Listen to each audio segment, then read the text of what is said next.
Sir ఇప్పుడు ఇంతకుముందు మనము మార్కెట్ ట్రెండ్స్ గురించి అయితే మాట్లాడుకున్నాం అండ్ నిఫ్టీ బీఎస్సీ సెన్సెక్స్ గురించి దాని గురించి ఇంకా చెప్పుకోలేదు సార్. అండ్ కరెంట్ నిఫ్టీ వచ్చేసి 24,720.70 అండ్ ఇది నిఫ్టీ క్లోజ్ అయ్యింది 24,654.70, ఓపెన్ అయింది మాత్రం 24,728.55. పైన కొంచెం నిలబడట్లేదు, 700 దాకా వచ్చి కొంచెం డౌన్ అయింది. ఎప్పుడైతే మనకి 24,925 మనకి మే 12th వచ్చింది, అక్కడి నుంచి మనం ఇబ్బంది పడుతూనే ఉన్నాం. Cease fire, Pakistan cease fire వచ్చినప్పుడు వచ్చింది, ఆ లెవెల్కి రాలేదు. ఎప్పుడైతే ఆ లెవెల్ దాటిందో అప్పుడు మనకి కొంత 50% అనుకోండి, 50% కొంచెం బూలిష్ జోన్కి వచ్చినట్టు లెక్క. 25,100 120 అనుకోండి, 120 పాయింట్స్ తీసినా 100 అనుకోండి, 25,100 దాటితే ఫుల్ టర్మ్ బూలిష్లోకి వచ్చినట్టు లెక్క. అప్పుడు అక్కడి నుంచి మళ్ళీ పెరిగే ఛాన్సులు ఉంటాయి. ఏదైనా అంతకుముందు 25,650 దగ్గరికి వెళ్ళి మళ్ళీ వెనక్కి వస్తుంది. 25,650 దాటిందా నెక్స్ట్ మన ఆల్ టైమ్ హై 26,277 మనకి దివాళీ లోపల రావాలనుకుంటున్నాం. లాస్ట్ ఇయర్ రిటర్న్స్ చూస్తే మనకి మైనస్లోనే ఉంది మార్కెట్. సో ఇప్పుడు జనాలందరికీ ఏమనిపిస్తుంది అంటే ఈ మార్కెట్లో పెట్టేదానికంటే ఎఫ్డీ చేసుకున్న మినిమం వస్తుంది కదా అనిపిస్తుంది. ఒక్కొక్కసారి ఏమవుతుందంటే లాంగ్ కన్సాలిడేషన్ తీసుకున్నప్పుడు నెక్స్ట్ 2 years, నెక్స్ట్ ఇయర్ కానీ ఆ పై ఇయర్ కానీ ఈ 2 సంవత్సరాలు కూడా వచ్చేది అక్కడ మొత్తం కలిసి వస్తుంది. సో ఎప్పుడు బయింగ్ రావాలి. ఎఫ్ఐఎస్ చూడండి కంటిన్యూస్గా అమ్ముతూనే ఉన్నారు. ట్రంప్ ఎన్ని రకాలుగా ఇబ్బంది పెట్టాలో ఇండియాని అన్ని రకాలుగా ఇబ్బంది పెడతా ఉన్నారు. ఇది ఇండియా యుఎస్ రిలేషన్స్ సెటిల్ అయినప్పుడు ఇది మన కరెన్సీ కూడా కొంచెం స్ట్రాంగ్, కరెన్సీ కూడా 88కి వచ్చింది, 88 చిల్లర కరెన్సీ వీక్ అవుతా ఉంది. సో అది కొంచెం ఇదే పెరుగుతున్నప్పుడు ఇవన్నీ పారామీటర్స్ ఉంటాయి. ఈ పారామీటర్స్ కానీ సెటిల్ అయితే మార్కెట్ పెరిగే ఛాన్స్ ఉంటుంది. దివాళీ లోపల వస్తుందా అంటే ఫస్ట్ మెయిన్ మనకి టార్గెట్ అల్లా మనకి మేజర్ బండ ఏంటంటే ట్రంపే. ఆ ట్రంప్ సునామీ ఒకటే, ఎప్పుడు ఎలా రియాక్ట్ అవుతారో చెప్పలేం. ఆయన ఎందుకంటే రాత్రి ఒకటి చెప్తే పగల్లో ఒకటి చెప్తున్నాడు ఆయన. సో అది మనకి ఒక రకంగా చూస్తే కసిగట్టినట్టు. H1Bలో 85,000 ఇస్తే 65,000 మన వాళ్ళే ఉంటారు. సో మన వాళ్ళని ఇబ్బంది పెడతాం ఏంటి? అది కాక అసలు మొత్తం H1B ఎత్తేస్తానంటాడు, ఎట్లా కుదిరింది? సో ఏది ఏమైనా ఇండియాకి ఆయన మంచి చేస్తున్నాడు. ఎందుకంటే ఇప్పటికైనా మన డిపెండెన్సీ తగ్గించుకొని మన ఓన్ ఇది పెరుగుతాం కాబట్టి అక్కడి నుంచి కూడా యుఎస్లో నుంచి కూడా గ్లోబల్ క్యాపబుల్ సెంటర్స్ అనేది ఇప్పుడు మేజర్ సిటీస్ హైదరాబాద్ కానీ బెంగళూరు కానీ ఇట్లాంటి సిటీస్లో ఇట్లాంటి కంపెనీస్ యుఎస్లో ఉన్న కంపెనీస్ కూడా ఇక్కడికి వచ్చినప్పుడు ఇక్కడ ఎక్కువ రిక్రూట్మెంట్ అవుతుంది. ఇప్పుడు మన ఇదేంటండి మెయిన్ డాలర్ డ్రీమ్స్, ఎందుకంటే ఎక్కువ వస్తాయి ఇక్కడ దేశం దానికంటే అక్కడికి వస్తే ఎక్కువ వస్తుందని.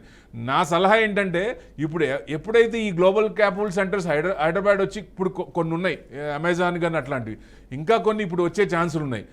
అవన్నీ పెట్టినప్పుడు మామూలుగా ఇక్కడ వచ్చే శాలరీ కంటే ఎక్కువ డిమాండ్ చేయండి. ఎందుకంటే అక్కడ వచ్చేదానంతా రాకపోయినా మనకి ఇక్కడ మంచి అమౌంట్ వస్తే మనం యుఎస్ వెళ్ళాల్సిన పని ఉండదు వాళ్ళ మీద. ఇప్పుడు మన వాళ్ళు అక్కడికి వెళ్ళి ఏం చేస్తున్నారండి, మనం ఇక్కడేమో అసలు చీపిరుపులు కూడా తీరు, అక్కడికి వెళ్ళి ఏం చేస్తున్నారు, వాళ్ళు ఎవరి పని వాళ్ళు చేసుకుంటున్నారు. అది మంచిదే, కానీ వేరే కంట్రీ మీద ఆధారపడటం ఎందుకు? మన కంట్రీ డెవలప్ అవ్వాలి కదా. సో డెఫినెట్గా all butterflies should come back to the India at any cost. ఇది రైట్ టైం, అమృత్ కాల్. ఇది మన మోడీ గారు అన్నట్టు ఇది అమృత్ కాల్ స్టార్ట్ అయింది. నెక్స్ట్ 25 yearsలో India will grow like anything.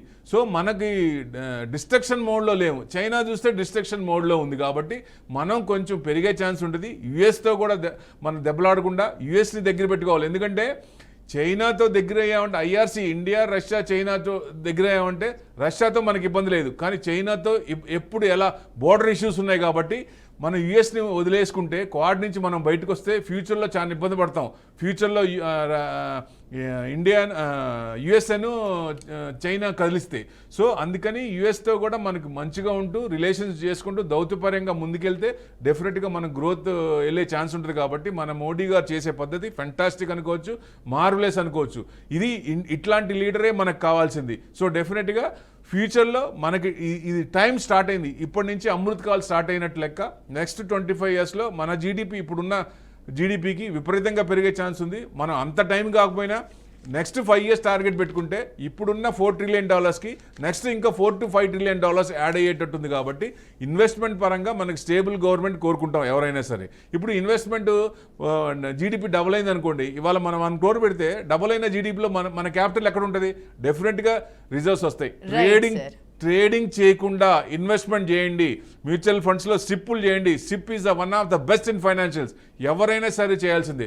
పెద్దవాళ్ళు అయితే పిల్లల కోసం చేయండి, ఇప్పుడు 60-70 అయినా వాళ్ళ కోసం చేయొచ్చు. ఎందుకంటే లైఫ్ స్పాన్ పెరిగింది 60 to 90. సో విత్ ఎయిల్మెంట్స్, ఆ ఎయిల్మెంట్స్ తట్టుకోవాలి, పిల్లల మీద ఆధారపడకుండా ఉండాలంటే సిప్ అనేది ఒకటి ఉంటే బెస్ట్.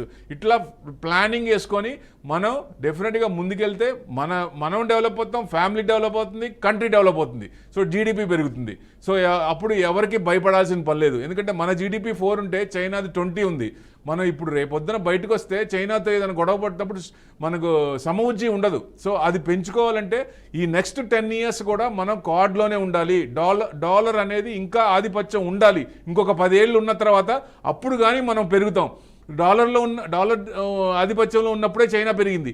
అలానే ఈ నెక్స్ట్ 10 yearsలో మనం పెరిగితే చైనా ఏమైనా చేసినా సమాధానం చెప్పగల స్టేజ్ వస్తాం. కాబట్టి ఇవి చూసుకుంటే మంచిది.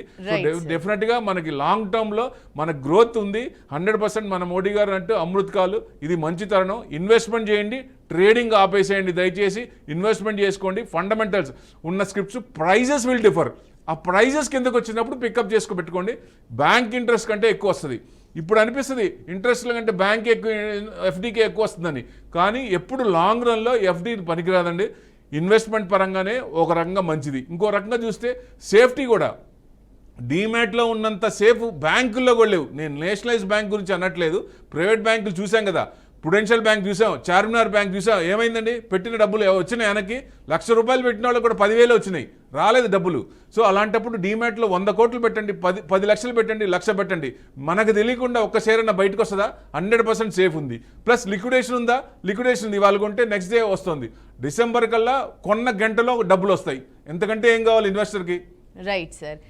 Thank you so much sir. ఇన్వెస్ట్మెంట్కి సంబంధించి ఎలా పెట్టుకోవాలి అంటే క్లియర్ విజన్గా ఎక్కడెక్కడ ఏది ఎలా ఉంది, మేము ఏ మార్పులు చేసుకోవాలి, ఎక్కడ పెట్టుకోవాలనే దాని గురించి చాలా చక్కగా చెప్పారు sir. Thank you so much.